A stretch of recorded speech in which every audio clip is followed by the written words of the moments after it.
자, 그럼 강의 시작하겠습니다. 스마트 시티 비즈니스 모델링. 그래서 오늘 강의 순서는 우선 첫 시간에 일반 모델링 이론을 소개할 거고요. 두 번째, 핵심 경영 개념들을 우리가 쭉 살펴볼 겁니다. 이게 4년 동안 경영학과 학생들이 배우는 거를 1시간에 해치울 거예요. 그 다음에 이제 3교시에는 비즈니스 모델링. 그래서 실제 여러분이 파악한 경영 개념들을 가지고 앞에 있는 모델링 이론을 이용해서 어떻게 비즈니스 모델을 만드는가, 이런 방법론을 이제 3교시에 공부할 거고요. 그리고 네 번째 시간에는 사업계획서를 어떻게 작성하는가. 이거는 이제 카이스트 경영대학원, 테크노경영대학원에서 나온 자료를 참고해서 사업계획서 작성 요령을 여러분한테 소개할 겁니다. 그리고 다섯 번째 시간에는 비즈니스 모델 캔버스. 이 비즈니스 모델링을 할 때 도구가 있어요. 그래서 그거를 가지고 여러분과 같이 실습을 할 겁니다. 이거는 우선 첫 번째 일반 모델링 이론을 소개할게요. 그래서 여러분들이 모델이라는 말은 많이 들었을 거예요. 일상생활에서 뭐 아파트 모델, 하우스, 그죠? 그 다음에 자동차 쇼에 가면은 자동차 모델이 있고, 또 패션 모델도 있죠. 다양한 의미로 이제 이 모델이 쓰이는데, 모델이 과연 어떤 공통점을 가지고 있는가, 이런 것들을 살펴보고, 사실 이 이론을 만들 때 어떤 용어를 쓸까 상당히 많이 고민했어요. 거의 한 3년을 고민한 것 같아요. 근데 결국은 모델이란 단어 이상 못 찾겠더라고. 우리말에서도 없고, 다른 영어 단어나 뭐 중국어 이런 데서도 중국말로는 이게 모형이라는 말이 있죠. 모형. 우리나라에서도 이제 모형, 모델을 또 일반적으로 쓰죠. 근데 그 중에서 모형이란 단어도 이 원래 개념, 이 모델의 개념을 담기에는 좀 부족한 것 같아서 그냥 원어 모델을 쓰기로 했고, 그 모델의 어원을 라틴어에서 찾았어요. 그래서 내가 생각하는 의미하고 가장 가깝기 때문에 모델이란 단어를 사용하기로 했고, 이 모델링이라는 개념을 벌써 1800년대, 여러분 잘 아는 왜 자본론을 쓴 마르크스 있죠. 이 사람이 모델링의 개념을 내가 생각한 거랑 똑같이 생각을 한 게 있더라고. 자본론 책의 한 문장이 너무 아주 와닿았어요. 그래서 그거를 여러분한테 소개를 할 거고, 그게 이제 모델에 대한 얘기고, 이제 모델을 만드는 과정을 이제 모델링이라고 해요. 모델링. 여러분들 마케팅 그러죠? 그런 마케팅이라는 게 시장에서 일어나는 모든 경영 활동을 합쳐서 마케팅이라고 그래요. 그죠? 회계는 뭐라고 그러죠?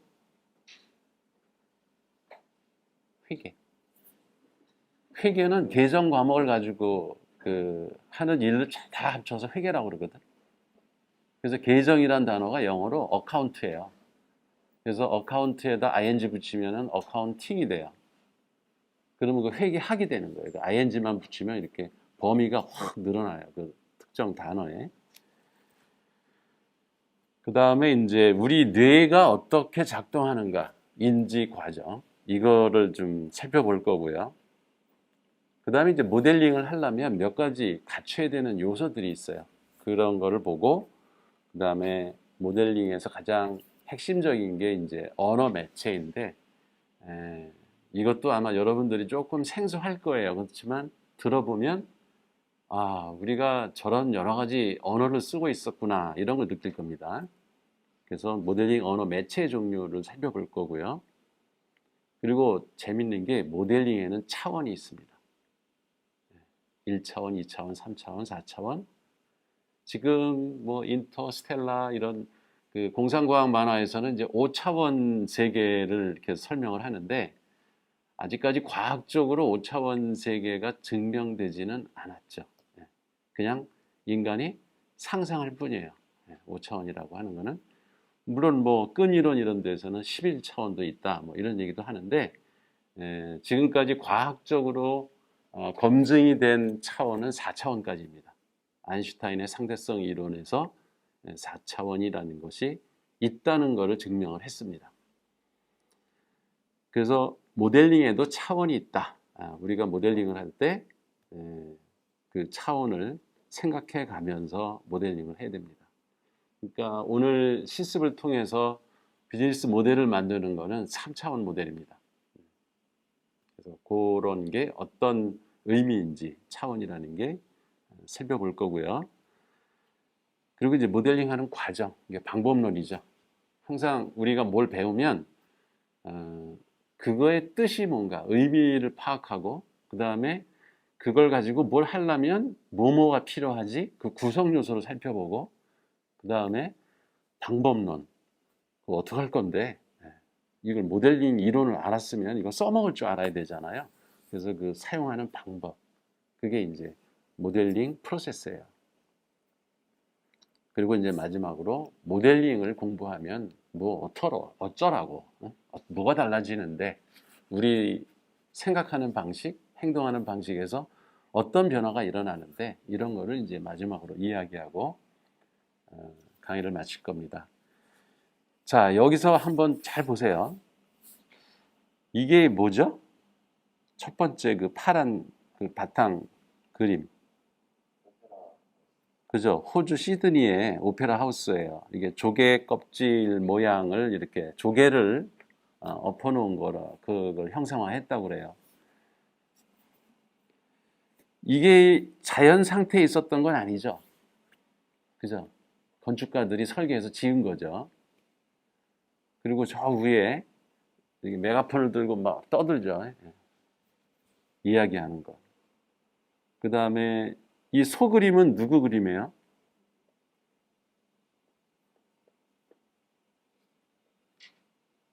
몰라요? 이중섭 화백의 황소죠. 소를 이렇게 그린다는 건 참 대단하지 않아요? 그 상상력이. 그러니까 소의, 이거 사실 진짜 소하고는 상당히 모양이 다르죠. 근데 그냥 보는 순간, 이게 그 소의 막 그 울퉁불퉁한 그 근육, 힘, 이게 막 느껴지지 않아요? 이게 이제 그래픽 모델이죠, 이것도. 그리고 모든 날, 모든 순간. 내가 좋아하는 노래인데, 악보, 음악도 이것도 인간이 만든 거죠. 여기에 있는 것들이 다 공통점이 다 인간이 만든 거라는 거예요. 그죠? 자연 상태가 아니에요. 그리고 저기 밑에 보면은 김연아 선수가 트리플 엑셀 하는 장면을 단계적으로 찍은 사진입니다. 이것도 모델링이에요. 김연아라는 인간이 몸을 가지고, 여러분 제스처, 또 얼굴 표정, 이게 하나의 자기 표현 수단이잖아요. 그래서 이 엑셀 하는 장면, 여기에는 규칙이 있습니다. 문법이 있어요. 그거 갖고 점수를 매기는 거예요. 그 심사원들이 앉아서. 그리고 수식이 있죠. 하이젠베르크, 슈레딩거. 그 양자역학의 아주 대가들이죠. 이 두 사람이 양자역학을 만든 사람들이죠. 그리고 맨 끝에 검은 바탕에 있는 거 뭐예요? 여러분이 지금 배우고 있는 코딩이에요. 그죠? 프로그래밍. 프로그래밍. 이게 다 모델입니다. 이런 것들이. 다 인간이 만들었고요. 이것들의 공통점을 한번 찾아보면 다 인간이 만든 거고, 그 다음에 이걸 만든 의도가 있어요. 목적이 있다고요. 그냥 만든 건 하나도 없어요. 다 어떤 의도를 가지고 인간이 의도적으로 만든 것들입니다. 그리고 그게 다 실제가 아니죠. 뭔가를 대신해서 만든 거예요. 그래서 무언가를 대표한다는. 그잖아. 패션 모델을 보면 패션 모델이 실물이 아니에요, 사실은. 예를 들어서 뭐 여러분 좋아하는 김수현 여학생들이 좋아하죠. 김수현 탤런트가 멋진 옷을 입고 나왔다. 그러면 이제 남학생들이 나 진짜 멋있다. 저 옷 입으면 저렇게 될 것 같아. 한번 입어보세요. 그렇게 되나? 실제가 아니라는 거예요. 모델은 그리고 모델하우스에서 사람이 살지 않죠. 그렇잖아요. 그 자동차 모델도 그 파는 게 아닙니다. 그냥 앞으로 팔 자동차들을 대신해서 거기 나와 있는 거예요. 그런 특징이 있다는 거고 모델은 모범이 되고 표준이 될 만한 것이다. 즉 최고의 것이다라는 거예요. 모델이다. 우리가 롤 모델 그러면은 내가 닮고 싶은 사람이잖아. 내가 미래에 갖고 싶은 직업을 대신하는 가장 전형적인 사람을 내가 롤 모델로 삼아요. 그죠? 그래서 모범이 되거나 표준이 될 만한 것. 그래서 최상의 것이다. 이런 의미가 모델에는 항상 내포되어 있어요. 그리고 모델은요. 그냥 백지 상태에서 나온 게 아니라 뭔가 관찰의 대상이 있었습니다. 원래. 아까 그 시드니 하우스 그거는 조개 껍질이 객체였던 거예요. 그거에서 모티브를 얻어가지고 그런 멋진 건물을 지었고 이중석 화백의 그 소라고 하는 그 그림은 원래 황소가 그 대상이었어요. 황소를 보고 이제 그 이중석 화백이 거기서 느낌을 받았겠죠. 야, 그 울퉁불퉁한 근육, 저 그 에너지 저런 거를 화면에다 한번 옮겨보고 싶겠다.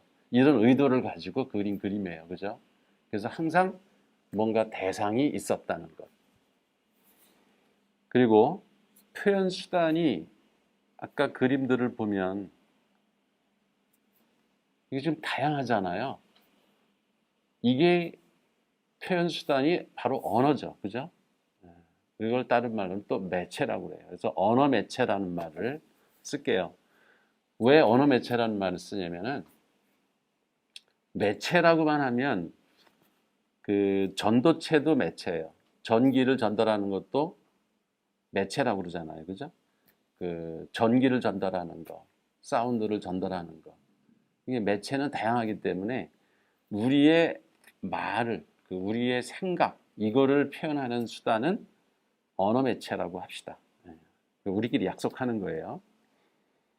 또 실제 학술 용어로도 있습니다. 언어 매체라는 그 단어가 있어요. 그 언론 홍보학과 이런 데서는 언어 매체라는 말을 씁니다. 몸짓도 있고, 그 다음에 이 오페라 하우스는 저거죠. 물질. 그죠? 물질로 표현한 거예요. 그 다음에 여기 맨 위에 메가폰 갖고 얘기하는 거는 사운드, 소리로, 또 육성으로 이렇게 자기 표현을 하고 있는 거고, 이중석 화백은 그림으로 하고 있고, 여기 모든 날 모든 순간이라는 거는 음악으로 표현을 하고, 프로그래밍 언어로 표현을 하고, 수식으로 표현하고, 이렇게 8가지가 있습니다. 전부. 자, 지금 여러분이 조금 특이한 걸 발견하지 않았어요? 나는 영어를 공부하는 거하고 한국말을 공부하는 거는 언어라고 생각을 했는데 이게 파이썬 프로그래밍을 배우는 게 언어라는 생각을 지금 머리에 떠올랐습니까? 프로그래밍 언어예요. 그것도. 그잖아요. 프로그래밍 랭귀지라고 하잖아요. 그죠?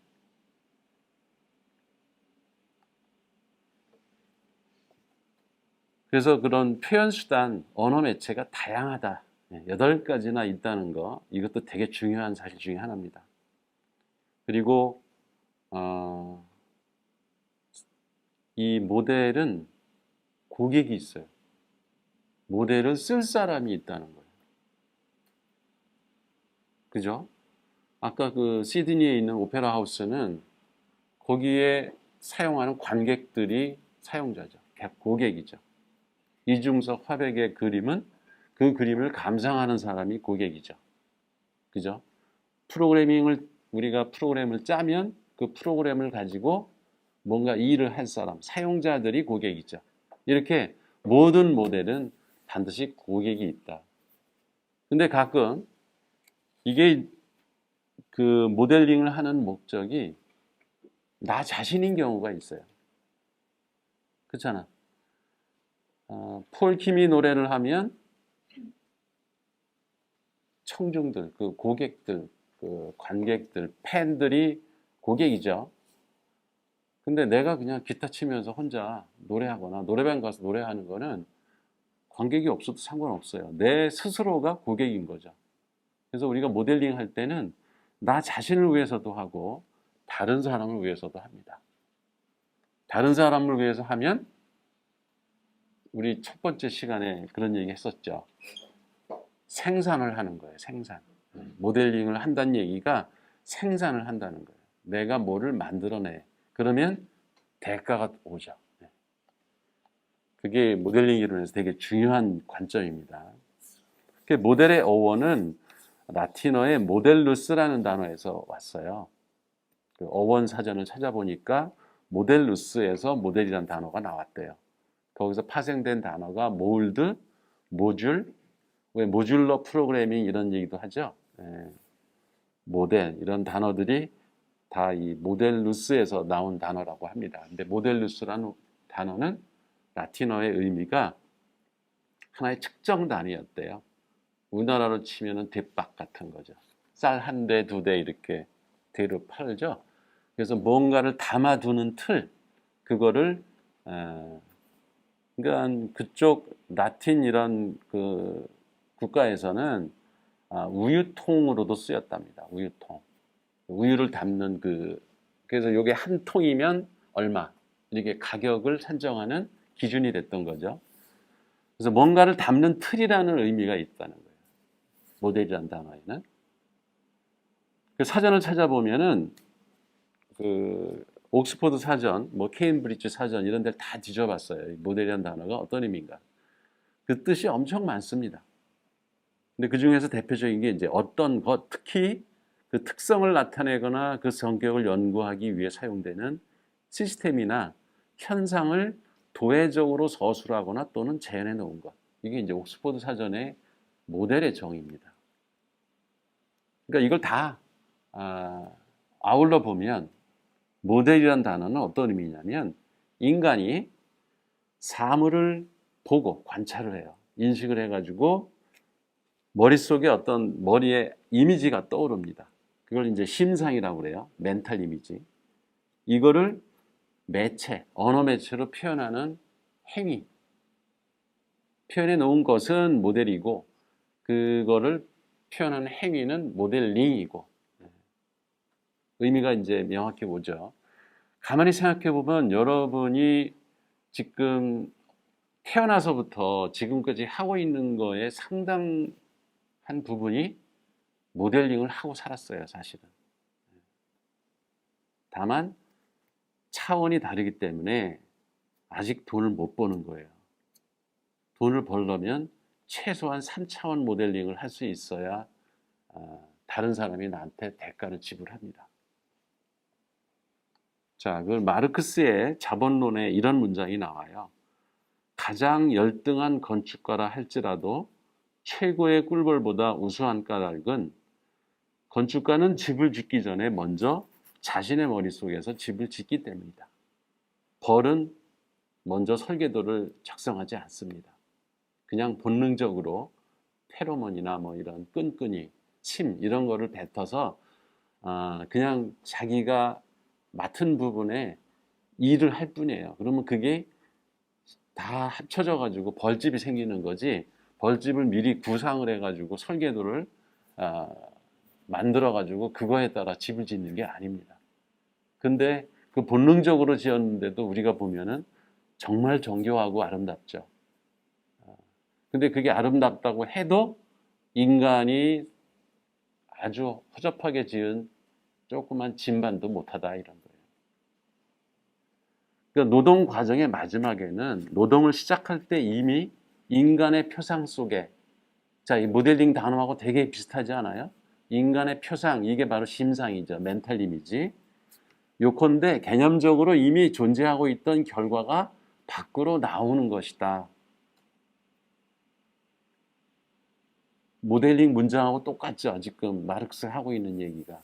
즉 인간은 어떤 행위를 할 때 먼저 머릿속에 구상을 한다는 거예요.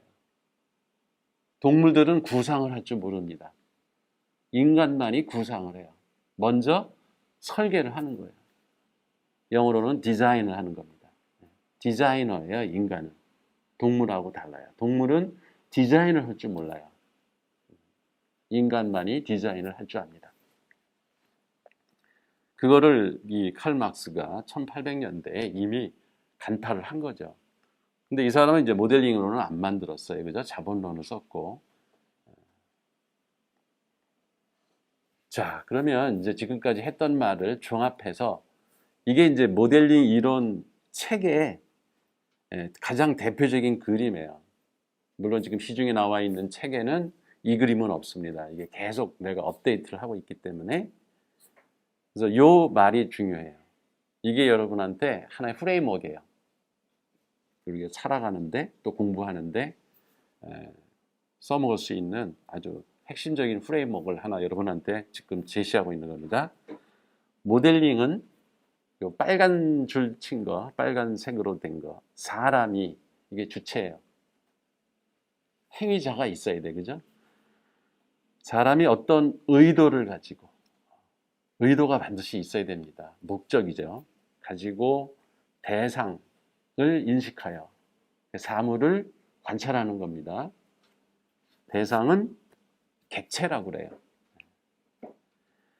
형성된 최고의 심상, 멘탈 이미지, 이거를 적절한 언어 매체를 통해서 표현하는 과정, 이거를 모델링이라고 한다. 자, 이게 왜 그렇게 거창하게 중요하다고 생각하냐? 여러분의 그 삶 자체가 이게 모델링 아닌 게 거의 없어요. 그리고 인간이 어떤 뭐 핸드폰을 만들어낸다, 자동차를 발명한다, 뭐 그림을 그린다, 음악을 작곡한다, 가수가 노래를 한다, 연주를 한다, 또 무슨 배우가 연기를 한다. 이게 전부 다 모델링이라는 거예요.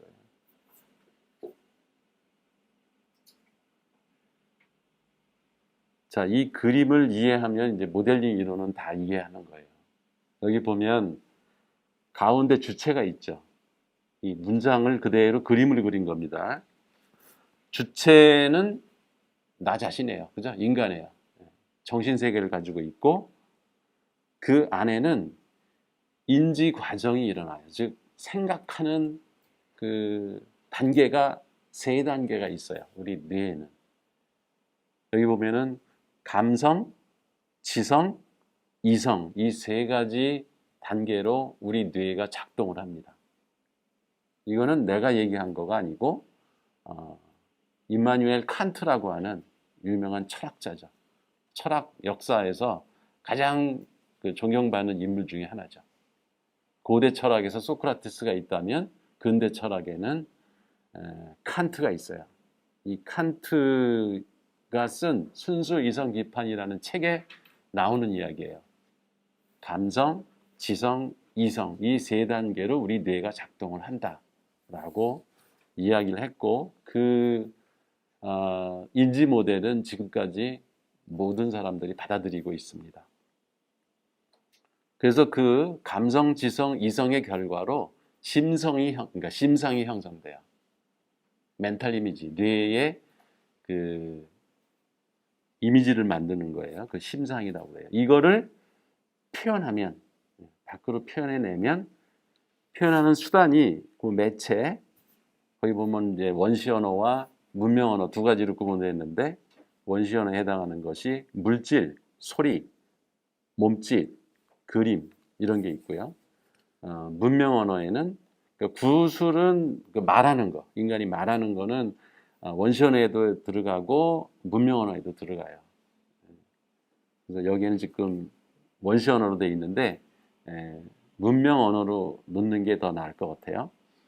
그 다음에 문자, 수식, 프로그래밍 언어 이렇게 8가지 매체를 통해서 우리가 심상을 표현하면은 그게 바깥에 모델로 다시 바깥 세계로 나갑니다. 근데 그 주체가 그 모델링을 하려면 무슨 모티브가 있어야 되잖아요. 그죠? 대상. 그건 이제 객체라고 하는데 객체는 뭐 모든 거예요. 우리 바깥 세상, 사물, 그리고 사물이 일으키는 어떤 현상 이런 것들을 전부 객체라고 하는 거죠. 근데 이 객체가 우리 뇌 안으로 들어오려면은 거기에도 뭐 인터페이스가 있어야 되겠죠. 그걸 우리가 감각이라고 하는 겁니다. 5가지 감각이 있죠. 시각, 청각, 후각, 미각, 촉각. 5가지 감각을 가지고 외부 세계를 우리 뇌 안으로 끌어들입니다. 그 끌어들일 때 첫 번째로 작동하는 게 감성이에요. 울고 짜는 게 감성이 아니에요. 요새 그 TV에서는 그걸 다 감성이라고 얘기를 하는데 감정입니다. 그거는. 슬픈 거, 기쁜 거, 행복한 거 이건 감정이지 감성이 아니에요. 느끼는 거죠. 감성이라는 거는 내가 느끼는 능력을 얘기해요. sense ability. 그래서 감각할 수 있는 능력을 감성이라고 그래요.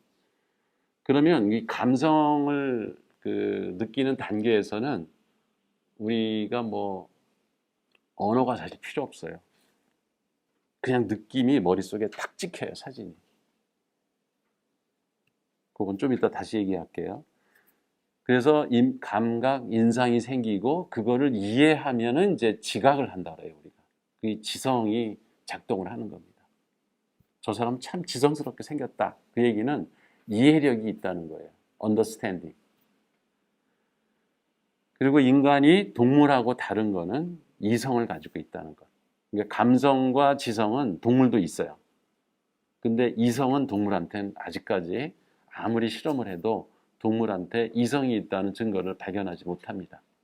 이성은 뭐냐면 상상력, 없는 거에서 새로운 거를 이렇게 추론해내고 추리해내는 능력이에요. 그거를 이성이 담당을 합니다. 자, 이게 우리 뇌에서 지금 일어나고 있는 일들이에요. 그리고 저 밑에 감정이라는 게 있죠. 감정은 무식의 세계입니다. 감정은 내가 통제가 잘 안 되는 거예요. 화나는 거를 반응은 내가 달리할 수 있죠. 예를 들어서 내가 누구한테 딱 맞았어요, 한 대. 그 화가 나죠, 그죠? 화가 나요. 안 나면 그 이상해요. 성철 스님도 화가 나요. 예수님도 누가 한 대 치면 화가 나야 돼요. 그렇지 않으면 생물로서 살 수가 없습니다. 그게 자동 반응이거든요. 근데 이제 거기에 대한 리액션, 이걸 어떻게 내가 상대방한테 갚아줄까는 그건 내가 다시 생각하는 거예요. 리액션은 달라요. 그러니까 이제 동물들은 바로 리액션이 나오죠. 그죠? 이성이 없기 때문에 바로 리액션이 나와요. 그러니까 밥 먹는 개를 건드린다. 그러면 개가 물어버려요. 주인이고 뭐고 상관없이. 그렇지만 사람은 안 그렇죠. 때려도 어떤 사람은 야, 왜 때려? 때리지 마. 이렇게 말로 하는 사람이 있고 조폭은 안 그러겠죠. 때리면 그냥 바로 리액션이 들어오죠. 동물처럼. 이게 이제 인간은 좀 다른 거예요. 리액션은 다르지만 반응은 똑같은 거예요. 화나는 거는 누구나 똑같아요. 그게 감정입니다. 길냥이 막 이렇게 비 오는 날 쓰러져 가서 죽어가는 거 보면은 사람이면은 저절로 슬픈 감정이 나오죠. 안 나오면 그 인간이 아니에요. 근데 그런 인간 아닌 사람들도 있죠. 요새 보니까 있더라고요. 하여튼 감정이라는 거는 자동 반응이다. 우리 뇌에서 일어나는 화학적 반응일 뿐이에요, 이거는. 자, 그 얘기는 좀 이따 더 하기로. 이게 이제 인지와 감정만 따로 그려놓은 거예요. 외부 세계 사물을 감각이 받아들이는 과정에서 생기는 게 감각 인상이 생깁니다. 감각 인상. 임프레션이라고 그러죠. 인상을. 얼굴 뭐 쟤는 인상이 더러워 이럴 때 인상이 아니고 여기서 인상은 그 누구한테 첫인상 뭐 이런 말 쓰잖아. 누구 처음 만났을 때 그 사람부터 받는 느낌. 이걸 우리가 첫인상이라고 그러죠. 그런 인상이에요. 이걸 임프레션, 영어로는 임프레션이라고 하는데 이거에는 언어가 필요가 없다고 그랬어요. 인상은. 그러니까 여러분이 저기 정동진 혹시 가봤나요? 정동진? 아침에 그 구름 없을 때 해 뜨는 거 보면은 그 장엄하다 이런 느낌이 들고 가슴이 뭉클해지고 그러지 않아요? 그 위대한 장면을 보면. 그러니까 사람들이 여행할 때 여행의 목적을 다양하게 가질 수 있는데 나는 여행을 할 때 그런 자연의 장엄한 모습을 체험하고 싶어서 여행을 해요. 그러니까 옛날에 이제 그 미국을 이렇게 횡단하는 여행을 한번 했었는데 새벽 5시에 그 켄터키주를 지나가는데 거기가 완전히 허허벌판이거든요. 이 구름도 없어요. 그러니까 언덕도 없어요. 그냥 완전히 평지야. 사방이 다 지평선만 보여요. 거기는. 근데 해가 뜨더라고. 식구들은 이제 다 자고 있고 나 혼자 이제 운전을 하는데 정면으로 이제 해가 그 떠오르는 장면을 지금도 잊을 수가 없어요. 그 장엄하게. 막 눈물이 나요. 그런 장면을 보면. 그런 경험을 하기 위해서 사실은 여행을 하거든요. 나야라 코포 그 밑에 들어갔을 때, 그 엄청나게 많은 물이 쏟아지는데, 그렇게 우비 쓰고 이렇게 배 타고 들어가는 그런 코스가 있거든요. 막 가슴이 막 뛰어요. 이제 그런 그 경험을 하면. 그렇게 머릿속에 맺히는 것들이 감각 인상이에요. 그게. 소리, 그 다음에 피부로 느끼는 느낌, 촉각, 그 다음에 냄새, 막 이런 걸로 우리 뇌에 딱 찍히는 그 사진 같은 장면이 있어요. 그걸 감각 인상이라고 그래요. 여기에는 언어가 필요 없습니다. 그래서 우리가 보통 그런 장면을 보면은 뭐라 그러냐면 말로 표현할 수 없다 이래요. 이해하시겠죠? 언어가 필요 없는 거예요, 사실은. 그냥 느낌이야, 그 자체가. 그걸 감각 인상이라고 하고, 그 마네 모네 화가들 그 작품전을 여러분 혹시 봤나요? 네, 지금 제주도 가면 고호의 작품, 고호도 사실 인상파 후기 화가죠. 마네 모네 그 수련 이런 그림 이런 것들이 인상파라고 그래요. 인상파. 그때 인상파가 얼굴 찌그리는 인상 그게 아니고 바로 여기서 얘기하는 이 감각 인상을 그대로 그림으로 그리는 것을 인상파라고 합니다.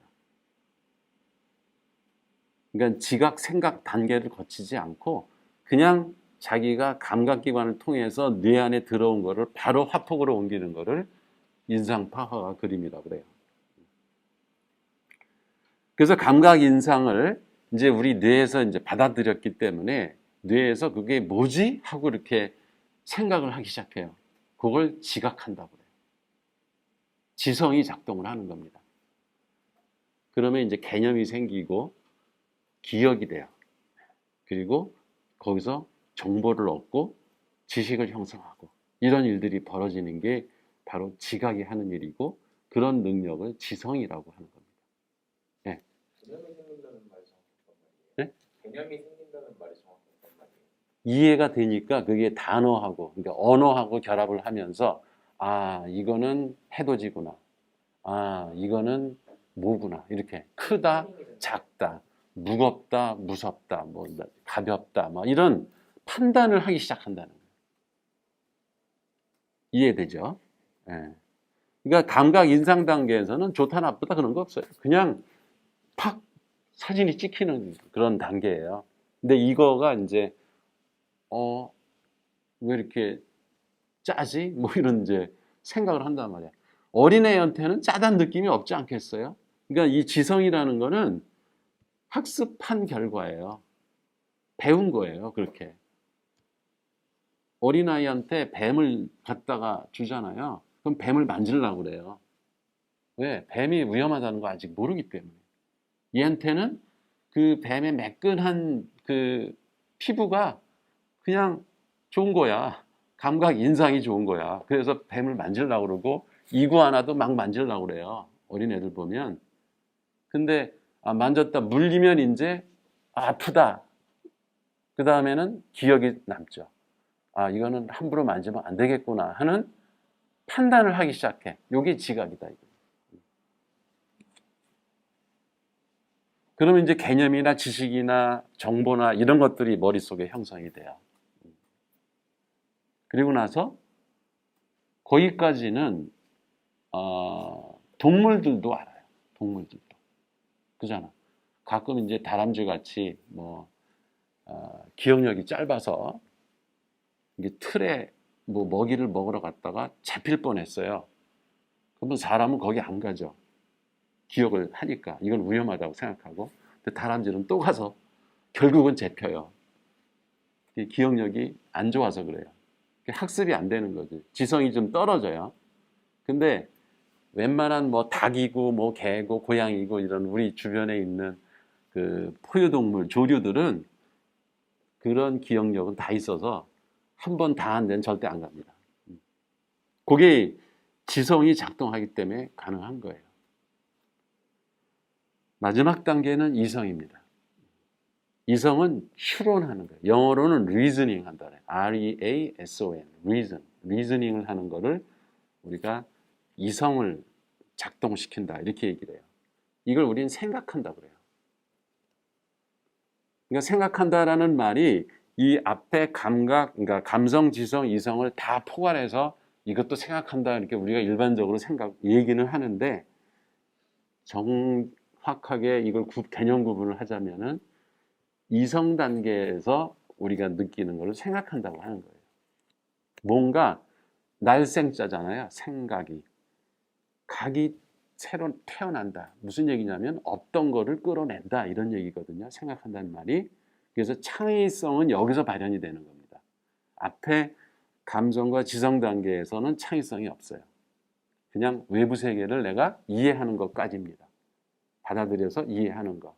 그 다음에 여기서부터 새로운 것, 없었던 것을 내가 만들어내는, 즉 생각을 하는 단계가 바로 이성의 영역이고, 그러면 뭔가를 디자인할 수 있어요. 디자인. 설계하는 겁니다. 그러니까 여러분은 코딩을 배울 때 처음에는 그냥 감각적으로 배워요. 그래서 어린아이들이 코딩을 빨리 배웁니다. 언어도 빨리 배워요. 그죠? 여러분들은 이미 나이들이 들으셔서 영어 공부 잘 안 될 거예요. 왜냐하면 내가 이미 알고 있는 언어가 자꾸 방해를 해요. 외국어를 들으면 그걸 자꾸 번역하려고 그러고 해석하려고 그러고 그게 방해가 되기 때문에 영어가 빨리 안 늘어요. 근데 한 7, 8살 밑에 어린아이들은 그냥 감각 인상으로 받아들이기 때문에 그 영어를 뜻을 몰라도 그냥 막 입으로는 내뱉어요. 그냥 직감적으로. 그러다가 이제 이걸 이해하기 시작하면은 개념, 이런 지식 이런 게 이제 형성되기 시작하는 거죠. 근데 여러분은 이제 한국말로 이미 감각, 지각 단계를 다 거쳤어요. 그래서 지금은 이제 생각하는 단계, 한국어로 생각하는 단계에 지금 있는 거죠. 그러니까 영어도 오래 공부한 사람이 이제 영어로 생각하는, 그 꿈도 꾸죠, 영어로. 그 단계까지 가면 이제 이성이 작동하기 시작하는 거고, 프로그래밍을 배울 때도 이것도 언어기 때문에 이런 단계를 거칩니다. 처음에는 파이썬 강사, 교수님들이 얘기해 주는 대로 그냥 받아 써요. 거의 감각하듯이. 그러다가 이게 무슨 뜻이구나, 이 프로그래밍의 알고리즘이 뭐구나, 이거를 이해하는 단계를 거쳐요. 그러다가 이제 나중에는 이것들을 조합을 해서 다른 사람은 생각도 못했던 나만의 프로그램을 설계해가지고 프로그램을 짤 줄 안다. 그러면 이제 이성 단계까지 올라간 거죠. 그런 식으로 랭귀지는 발전을 합니다. 자, 여기서 감성, 지성, 이성은 의식 세계예요. 여러분이 깨 있어야 작동하는 거지, 깨 있지 않으면 잠을 잘 때나 코마 상태에 있는 사람은 이 감성, 지성, 이성이 작동을 안 합니다. 예. 그래서 의식 세계에서만 이게 작동을 하는 거고, 그 다음에 그런데 그 밑에는 감성, 지성, 이성의 바닥에는 밑에 무의식이 깔려 있어요. 자기도 모르게. 이거는 이제 프로이드라는 학자가 발견한 거죠. 무의식의 세계가 우리 뇌에서 항상 뒤에서 작동을 합니다. 그러니까 똑같은 외부 감각 자극을 받아도 이 감정이나 잠재의식 같은 이 무의식의 세계가 그 사람이 뭐가 있느냐에 따라 반응이 다르게 나오는 거예요. 그러니까 내가 지금 강의를 해도 여기에 앉아 있는 모든 사람들의 지금 머릿속에 이해되는 것도 다 다르고요. 그 다음에 여기서부터 뭘 얻어가는 새로운 해석, 뭐 통찰 이런 것도 다 달라요. 그게 왜 그래? 무의식 세계가 있기 때문에, 다 다르기 때문에 그래요. 지금까지 여러분이 살아오면서 형성된 무의식의 세계가 어떠냐에 따라 똑같은 얘기를 들어도 다르게 지금 해석을 하고 있는 거예요. 그래서 이 감정이라는 건 무의식의 세계라는 것, 그 다음에 잠재의식. 보통 여러분이 어떤 나라에서 태어나서 자랐느냐, 어떤 가정에서 자랐느냐, 이게 관습, 문화, 그리고 여러분은 한국 역사를 어쨌든 몸으로 배웠어요. 어려서부터 부모로부터 듣고 영화 사극 보고 또 우리나라 역사를 배웠고 계속 한국 역사에 대해서 끊임없이 이야기를 들어왔습니다. 그게 여러분 잠재의식 속에 이제 다 들어가 있어요. 미국에서 자란 사람하고 한국에서 자란 사람하고 역사의식이 달라요. 그죠? 그럼 똑같은 사물을 접해도 전혀 다른 반응을 냅니다. 이게 이제 무의식 세계예요. 그러니까 우리가 이 심상을 형성하는 과정, 결국 모델링을 하기 위해서는 심상을 형성해야 되는데 그 과정이 의식적으로는 감성, 지성, 이성이 작동을 하지만 또 무의식의 세계가 밑에 바닥에 깔려 있기 때문에 항상 우리는 어떻게 해야 돼요? 이 무의식 세계를 개발을 해야 됩니다. 그러니까 여러분이 무슨 소설을 읽고 무슨 철학책을 공부하고 역사를 공부하고 하는 것이 의식 세계에서 항상 쓰는 게 아니에요. 그게 무의식 세계에 들어가 있기 때문에 똑같은 소재를 갖고도 나는 정말 멋진 창의적인 프로그램을 할 수 있는데, 프로그램을 짤 수가 있는데, 그런 바탕이 없으면 그냥 남의 거 흉내만 내요, 매일. 그래가지고서는 유능한 프로그래머가 될 수가 없고 프로젝트 매니저가 될 수가 없죠. 그래서 이 모델링 이론을 이해하고 나면은 내가 어떻게 살아야 되는가 이런 게 이렇게 보여요. 그래서 지난 시간에 제가 그런 얘기 했죠. 내가 이 모델링 이론을 20대에만 깨달았더라면 지금은 저는 아마 노벨상을 탔을 거다. 예. 어떻게 살아야 되는지 좀 현명하게 대처를 해서. 근데 이거를 50대에 깨달았어요. 한 2천여 권의 책을 읽고 그 책이라는 게 뭡니까? 인간들이 자기 지성을 다 쏟아 넣은 거잖아요. 그렇죠? 소설 쓰는 사람도 그 소설을 한번 쓰고 나면은 홍역을 앓는데요. 그러니까 자기 지력을 다 쏟아서 작품을 하나 만들고 나면은 한동안 아무것도 하기 싫다고요. 몸이 막 기가 다 빠져가지고. 그래서 그걸 보충하러 뭐 여행도 하고 뭐 보약도 먹고 그런다고 하더라고요. 누구나 그런 것 같아요. 자기 혼신의 힘을 다해서 뭔가 모델을 만들어내면 그 다음에는 좀 휴식이 필요해요. 책이 다 그렇게 해서 만들어진 거예요. 그잖아요. 그냥 끄적거리고 막 낙서하듯이 쓴 책은 하나도 없습니다. 여러분이 보기에 허접한 책도 그 사람한테는 최선을 다해서 만든 작품이에요. 그런 지성의 결과물이, 지적 노력의 결과물이 책이기 때문에 책을 계속 읽다 보면은 통찰력이라는 게 이제 생기기 시작해요. 어느 단계에 지나면. 그 세상이 보여. 그 세상이 보인 거를 정리한 게 이게 모델링 이론이에요. 자, 이거 다시 한번 요약을 합시다. 자, 우리 모델러예요. 우리는 주체로서 인간은 정신세계를 가지고 있고 가운데 이 왼쪽에는 객체, 대상, 사물이에요. 우리 주변에 깔려있는 게 다 사물이잖아. 자연환경. 여기서 일으키는 현상, 뭐 비가 온다, 태풍이 분다, 이거 다 현상이죠. 사물이 일으키는 이것들을 우리는 관찰을 합니다. 오감을 통해서 우리 뇌로 받아들여요. 근데 그냥 왜 영어 표현에도 본다가 있고 일부러 보는 게 있죠. 그죠? 보이는 게 있고 보는 게 있죠. 영어로 see는 그냥 보는 겁니다. 보이는 거예요. 근데 look at 이거는 눈을 부릅뜨고 이렇게 쳐다보는 거예요. 그죠?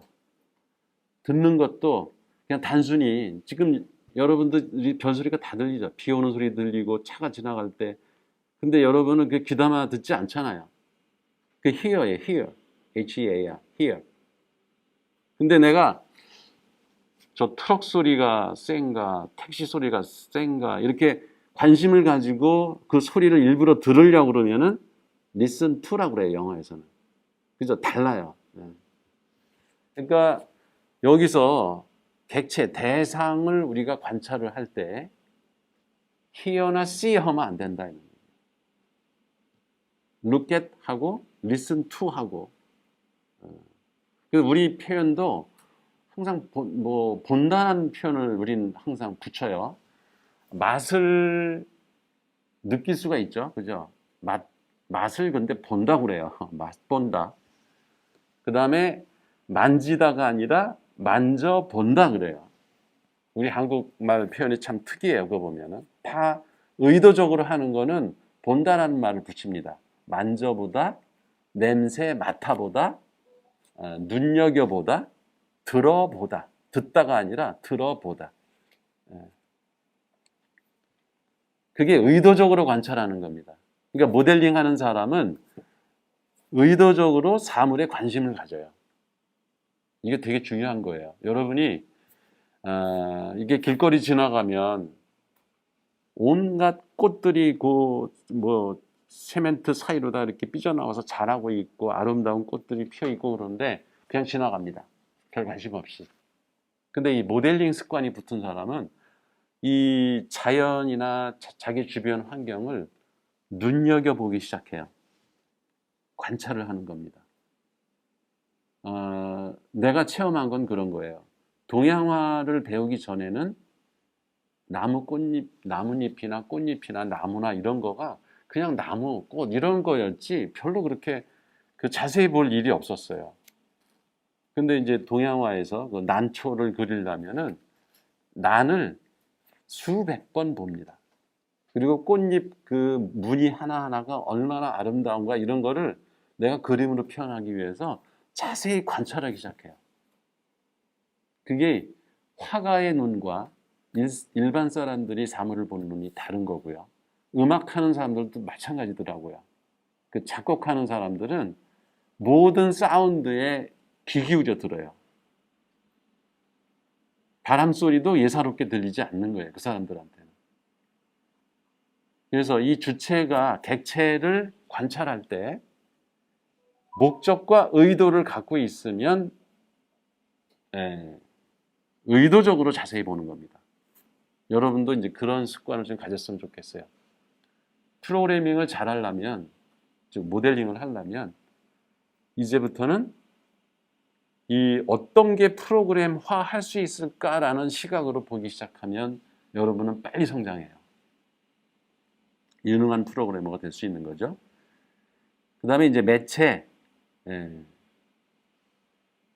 이를 통해서 이제 모델, 결과물들을 내는 거죠. 그 결과물들이 이제 건축물이 될 수가 있고, 예술 작품이 될 수가 있고, 문학 작품, 도표, 도면, 그 다음에 뭐 물리 공식이 될 수도 있고요. 그 다음에 자동차나 TV 같은 공산품이 될 수도 있고, 프로그램도 될 수 있고, 이렇게 다양한 결과물들을 내는 것. 이게 이제 모델링이다. 자, 이제 거의 끝나갑니다. 매체 언어를 아까 이제 다 언급을 했죠. 이게 이 순서가 인간이 진화해 오면서 발달해 온 그 자기 표현 수단이에요. 앞에 이게 원시어는 동물도 써요. 동물들도 소리, 몸짓, 물질, 그림을 가지고 표현을 하기 시작합니다. 한번 그 고대 그 유물 뭐 이런 것들을 잘 살펴보면 이 순서로 언어 매체가 발달했다는 것. 왜 곰브리치라는 사람의 서양 미술사라는 책이 있거든요. 거기에도 이 말이 나와요. 인간이 원시 시대에 그림을 그리고 작품 활동을 했던 것들 흔적. 그 왜 알타미라 동굴 뭐 그 이런 동굴 벽화 이런 거 보면은 구석기 시대 막 뭐 15,000년, 20,000년 전에 그린 그림이잖아요. 이미 그때 그래픽을 썼다는 거예요. 근데 그때는 아직은 어떤 문법 체계를 갖춘 언어나 이런 게 없었죠. 그래서 구술 그 언어, 말을 하기 시작할 때부터 인간의 뇌가 급격히 발달을 했고 표현력도 엄청 확장이 됐죠. 그래서 이거를 나는 이제 문명어라고 하는 겁니다. 그리고 이제 문자가 등장을 하죠. 그리고 이제 수학. 문자하고 수학은 발달 시기가 거의 비슷해요. 수학은 한 5,000년 전에 그 페니키아 이런 데서 나왔다고 하고 문자도 그때 벌써 등장을 했다고 합니다. 근데 이제 본격적으로 수학이 과학의 언어로 쓰이기 시작한 거는 15세기. 뭐 갈릴레오, 뉴턴 이런 사람들이 등장하면서 수식을 가지고 과학 연구를 하기 시작했어요. 지금은 이공계 사람들은 수학이 없이는 말을 못해요. 그들의 언어가 된 거죠. 수식이. 그리고 이 프로그래밍 가장 추상화된 인간이 만든 최근의 언어죠. 그래서 이 순서대로 점점 어려워져요. 이해하기가. 왜? 인간이 인위적으로 만든 거거든요. 구술 문자, 수학, 프로그래밍 이거는 인간이 인위적으로, 인공적으로 만든 언어라서 약속을 하고 만든 거라 이거를 배우지 않으면 우리가 이해를 못해요. 근데 앞에 소리, 몸짓, 물질, 그림은 원시어라서 이거는 만국 공통어입니다. 그렇죠? 몸짓, 손짓, 발짓 하고 어디 가서 말 못해도 뭐 먹고 사는데 별 지장 없어요. 호구조사하고 이러는데. 그 중국 이런 데 가가지고 안 통하면은 뭐 손으로다가 그림도 그리고 한자도 막 쓰고 이래가면서 한자는 문자가 되나요? 그 몸짓 그리고 막 소리 지르고 이래가면서 의사소통을 할 수가 있어요. 그러니까 소리, 몸짓, 물질까지도 동물은 써요. 여러분 그거 봤어요? 도구를 쓰는 동물들. 원숭이는 뭐 아주 잘 쓰고 심지어는 오리조차도 물고기 잡을 때 스티로폼을 이렇게 물어다가 물에다 던지니까 거기에 물고기가 몰려들면 그거 확 잡더라고요. 그 동영상 돌아다녀요. 물질을 쓸 줄 알아요. 어쨌든 이 소리, 몸짓, 물질, 그림은 원시어고요. 근데 이게 어렸을 때 우리가 주로 쓰던 언어예요. 어린아이들 한번 보세요. 그죠? 막 울고 밥 달라고 우유 달라고 하는 거 거기 소리 지르는 거죠. 그리고 좋으면 막 방긋방긋 웃고 몸짓하죠. 그 다음에 레고 갖고 잘 놀아요. 플레이도 이런 거 가지고 애들 잘 자기 생각을 표현합니다. 그게 물질 언어예요. 그래서 오늘 여러분이 오후에 실습할 언어가 물질 언어예요. 레고를 가지고 원시어를 갖고 우리가 비즈니스 모델링을 해본다는 거예요. 여러분은 대학교 다닐 때 또 직장 생활하고 이러면은 주로 구술, 문자, 수학 이거 배우잖아요. 프로그래밍은 이제 배우기 시작하는 거고 한번 잘 보세요. 그 초등학교 들어갈 때부터 배우는 게 이제 국영수 아니에요? 그죠? 국어, 영어, 수학이 필수잖아. 우리 그 입시계에서도. 그게 다 뭐예요? 국어, 여기 구술 아니면 문자죠. 그죠? 영어, 구술하고 문자죠. 수학, 여기 이것도 문명어예요. 그러니까 초등학교 들어가면서부터 구술, 문자, 수학 이런 그 문명어에 우리가 완전히 지금 포위가 돼 있는 거예요. 어렸을 때 쓰던 소리, 몸짓, 물질, 그림은 간간히. 근데 4차 산업혁명 시대라는 말을 요새 많이 하죠. 미래에는 이 구술, 문자, 수학, 프로그래밍 이 네 가지는, 즉 문명어는 AI를 못 당합니다. 이제 여기 있잖아요. AI 융합 전문가라고 이렇게 써 있는데 인공지능이 훨씬 뛰어납니다. 갈수록. 그 얘기는 무슨 얘기냐면 거꾸로 이제는 인간이 이성적으로 만들었던 이 문명어 네 가지가 기계한테 점점 압도당하고 다시 인간다움을 표현하려면 소리, 몸짓, 물질, 그림 이 네 가지 원시어를 잘 쓰는 사람들이 앞으로 부각될 것이다. 이 정도 예상은 할 수 있지 않아요?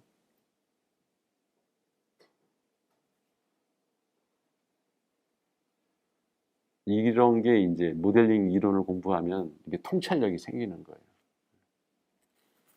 물론 우리가 직업을 갖고 직장 생활을 하고 사회 생활을 하려면 문명어를 못 쓰면 안 되잖아요.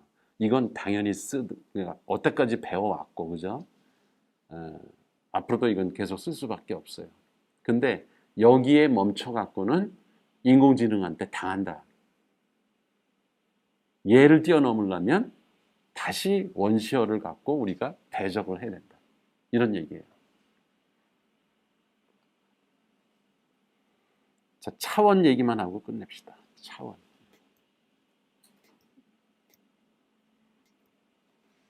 이게 모델링의 차원은 모델링의 수준이나 복잡도를 평가하는 하나의 기준이 될 텐데요. 그러니까 허접한 저차원의 모델링을 해가지고는 남들이 알아주지 않는다. 이런 얘기입니다. 쉽게 얘기하면. 자, 차원 하면은 수학이 떠오르죠. 그죠? 기하학의 수학 차원은 1차원, 0차원이 있죠. 점. 1차원이 선이고 2차원이 면이고 그죠? 그래프 X축, Y축 이게 2차원이잖아요. 그리고 이제 입체가 3차원이고 그다음에 이제 4차원 그 3차원 그 물체들을 결합을 하면 4차원이 돼요. 여기까지입니다. 이게 기하학에서는 더 이상 이론적으로는 차원은 무한히 늘어날 수가 있다. 이렇게 돼 있지만 그림으로 보여줄 때는 이렇게 4차원까지밖에 못 보여줘요. 근데 물리적 차원이 또 따로 달라요. 그러니까 수학 차원하고 물리적 차원은 다릅니다. 물리적 차원에서는 1차원, 2차원, 3차원까지는 똑같아요. 근데 4차원에는 이게 공간 차원이 아니고 시간이 들어가요. 그게 아인슈타인의 상대성 이론에서 처음 4차원을 증명한 거예요. 그리고 이제 중력장까지 추가해서 5차원을 만들겠다. 이렇게 이제 이론적으로는 얘기했지만 이게 과학적으로 증명을 하지 못한 검증되지 않은 상상의 세계 이거를 우리가 5차원이라고 합니다. 그래서 이거는 영화 소재로 공상과학 영화의 영화 소재로 많이 쓰이는 차원이에요. 5차원. 자, 이거를 이제 패러디해서 모델링에도 차원이 있지 않겠느냐. 자, 1차원 모델링은 뭐냐면 사물을 1대1로 그냥 언어로 바꾸는 겁니다. 기호로 바꾸거나. 이 왼쪽에 그림이 있죠? 이게 뭐라고 그러겠어요, 여러분? 사막. 영어로는 데저트. 이렇게 그냥 바로 이름을 짓는 거예요. 달리고 있죠? 달리다, run. 사랑한다, love, heart. 이게 기호잖아. 그 모르는 값은 우리가 x로 놓읍시다. 그럼 프로그래밍 배울 때 변수 배우죠. 이런 게 다 1차원 모델링이에요. 처음에 여러분 말 배울 때 그렇게 배우지 않았어요? 1차원 모델링부터 하는 겁니다. 어린아이가 엄마 혀를 따라서 뭐 숟갈, 우유, 밥, 엄마, 아빠 이렇게 이제 어떤 사물하고 1대1로 대응해서 어떤 이름을 짓기 시작합니다. 이런 거를 1차원 모델링을 한다고 그래요. 그러니까 연도 외우고 뭐 단어 외우고 이러는 게 왕조 이름 외우는 거 이게 다 1차원 모델링을 하는 겁니다. 자, 2차원 모델링은 관계 모델링이에요. 두 개의 개념을 연결하거나 그것 간의 관계를 표현하는 거예요. 그래서 여기 뭐 뉴턴의 방정식 F는 ma다. 힘은 질량과 속도의 가속도의 곱이다. 이런 게 관계를 설정하고 있죠. 그죠? 하나가 아니라 두 개 이상의 사물들을 결합하는 겁니다. 개념을 결합하는. 그리고 이제 여러분이 데이터 모델링 하면은 학생은 한 명이 여러 권의 책을 빌릴 수도 있고 안 빌릴 수도 있다. 이런 거를 일대 다관계다. 이렇게 관계를 설정하는 게 이게 2차원 모델링이에요. X축, Y축에 뭐 오른쪽에 소득이 늘면 소비가 는다. 뭐 이런 경제 그림 이런 것들도 2차원 모델이에요. 이해되죠? 2차원 모델이라는 게. 그래서 뭐 관계라는 게 종속 관계, 누가 어디에 종속되느냐, 뭐 1대1 관계, 뭐 대비 관계, 인과 관계, 관계가 무지 많습니다. 인간의 생활에서 쓰는 그런 것들을 표현하는 거를 2차원 모델링이라고 그래요. 근데 거기까지는 2차원 모델링까지는 초중고생들도 다 합니다. 근데 대학생들 가운데 테스트를 해보면은 계속 2차원 모델링만 하는 대학생들이 있어요. 3차원 모델링을 못해. 3차원 모델링은 완성을 시키는 겁니다. 하나의 시스템을 만드는 거예요. 여러분이 글을 쓸 때 서론, 본론, 결론을 체제를 갖춰서 글을 써야 된다. 이런 얘기 하죠. 기승전결 뭐 이렇게 문장을 쓸 때도 3차원을 형성해야 우리가 그걸 작품이라고 글이라고 완성을 해줘요. 그냥 오늘은 비가 온다, 해가 맑았다, 뭐 차가 달리고 있네, 이거 다 2차원 아니면 1차원 모델링이에요. 그래가지고 시가 안 돼요. 그게 체제를 갖추어야, 즉 시스템이 돼야 3차원이 되는 겁니다. 차량 부속 다 1차원, 2차원으로 만들어 놓은 것들이에요. 부품들. 걔가 아무리 많아도 산더미처럼 쌓여 있어도 차가 안 가요. 그죠? 그게 어떤 구조에 의해서 잘 조합을 해서 하나의 완성품을 만들어야 자동차가 되고 그게 3차원이 돼서 드디어 움직이기 시작합니다. 이해하겠어요?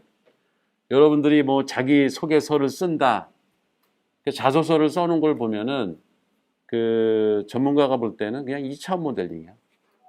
그냥 문장을 나는 어디서 태어났다, 나는 뭐를 했다, 뭐 했다 이렇게만 돼 있지 전체 체계가 없어.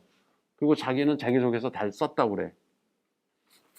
그런 거를 딱 그 입사 그 심사하는 사람이 인사과에서 있는 사람들이 보면 얘는 아직 2차원에 머물러 있구나. 물론 나처럼 이제 2차원이란 말은 안 하겠지만 느낌이 있는 거예요. 이게 앞뒤 체제가 없기 때문에 그걸 보고는 그냥 쓰레기통으로 던져요. 이런 애 우리 회사 들여와 봐야 별로 할 일이 없겠다. 이걸 깨우쳐야 됩니다. 여러분이 내가 지금 1차원, 2차원, 3차원 모델링을 어디 차원에서 하고 있는가를 알아야 돼요. 지금 여러분이 파이썬 가지고 하고 배우고 있는 거는 1, 2차원만 지금 계속 배우고 있을 겁니다. 근데 궁극적으로는 이 과정이 끝나기 전에 3차원 모델링을 할 수 있어야 드디어 내가 그 파이썬 프로그래밍 언어를 가지고 3차원 모델링을 하는 거예요. 작품을 만드는 거예요. 하나의 시스템을 만드는 거예요.